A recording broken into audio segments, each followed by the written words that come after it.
Warhammer 40,000 Battle Sister takes place in the far future dystopian war-saturated universe of Warhammer 40,000.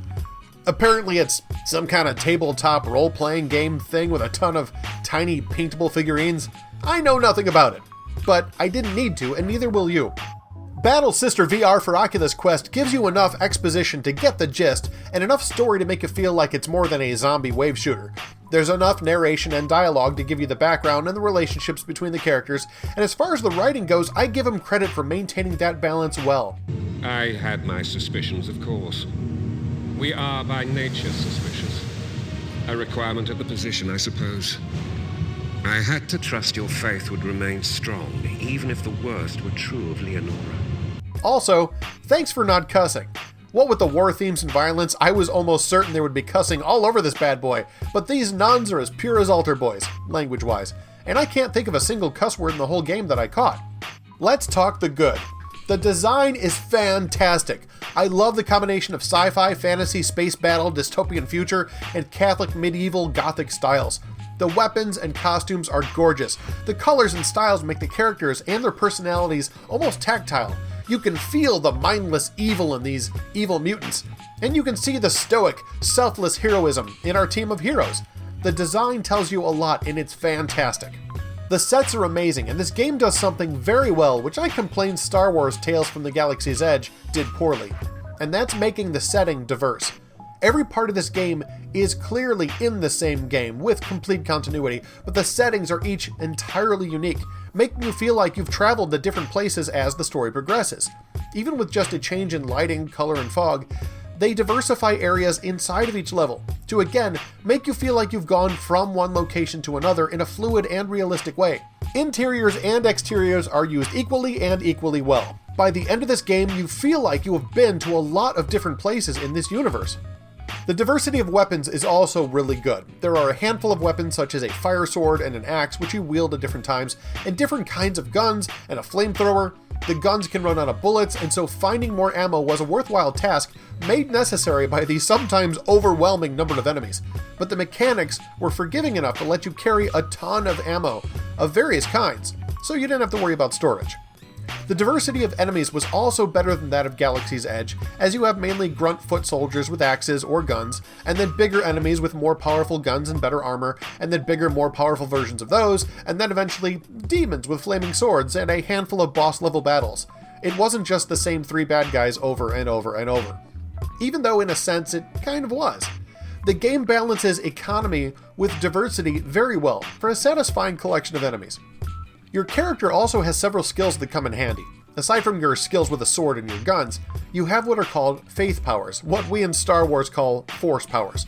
Push, shield, and the ability to slow time briefly, but not unendingly, so you have to use them wisely. As you can gather more ammo, your victories gain you more faith to use as faith powers, which adds a nice fantasy touch to a mainly sci-fi game.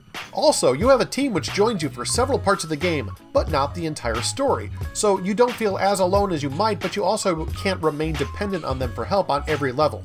Your trio is a serious, stoic, but still enjoyable team which works well together, and again makes you feel like your part of the story is not that of a lone mercenary, but that of a soldier on a team which is much bigger than we get to see.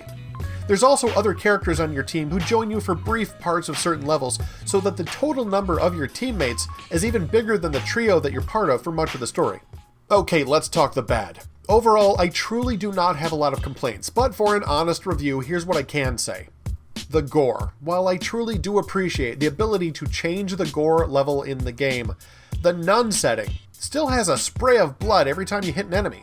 I was hoping for a Star Wars bloodless death of enemies. I mean, hey, it's only a game, and the gore setting is called none, but that's still some. Sometimes bad guys just appear near you. If there was an in-universe reason for it, I missed it. I mean, I get the sudden appearance of demons and a bolt of lightning as they are summoned from the Chaos Realm and all of that, but sometimes it just seemed like everybody just popped into being without coming from another room, and it was more frustrating than anything else. But to be fair, this didn't happen all that much, and wasn't until later in the game, so again, it might have had an in-story reason which I missed, and it doesn't affect a lot of the gameplay. Enemies and their weapons and ammo just vanish when you destroy them.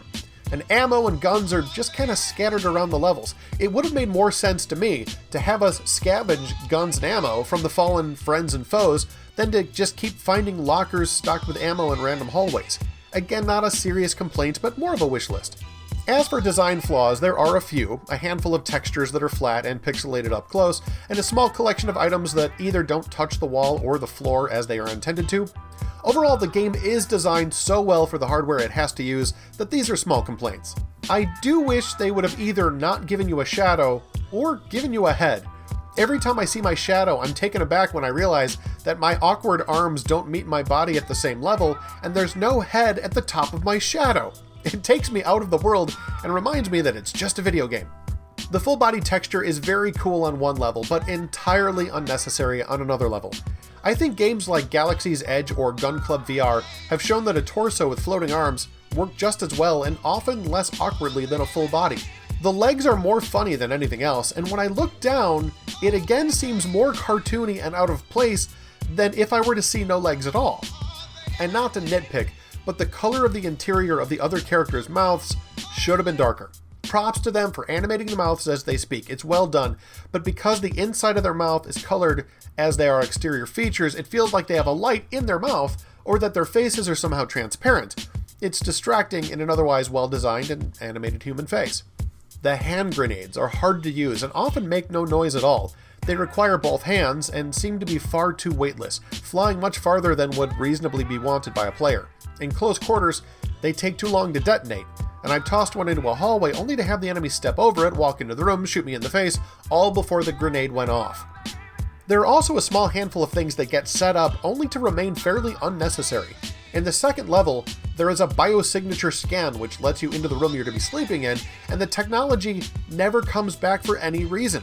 It's a cool design and an interesting idea, but it's essentially pointless. The faith powers are also only needed a very small handful of times, making their inclusion feel secondary, as if they were put in the game after the game was completed, and then when you face an enemy later in the game that would be considered more supernatural, you don't use them to do battle, but rely on your sword. There could have been a better integration of the powers without making you into a Jedi. Just like in Galaxy's Edge, the enemies have far too limited banter. You hear the same lines about blood and the galaxy burning over and over. And frankly, I think it would have been worth it to record different lines to make it seem like you were facing different factions within the enemy army instead of clones of the same mutant troops. In conclusion, because I am a Star Wars nerd and have never heard of Warhammer before, Galaxy's Edge has a place in my heart and a free pass for shortcomings that this game does not. But in terms of gameplay, this is a better made game in a considerable number of ways.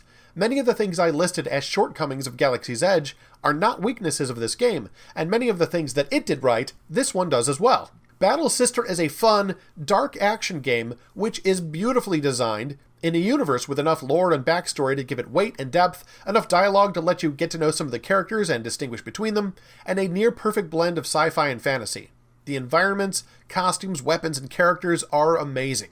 The gameplay is not horror, but just dark enough to make you worry about jump scares and monsters that you walk with your guns out in front of you.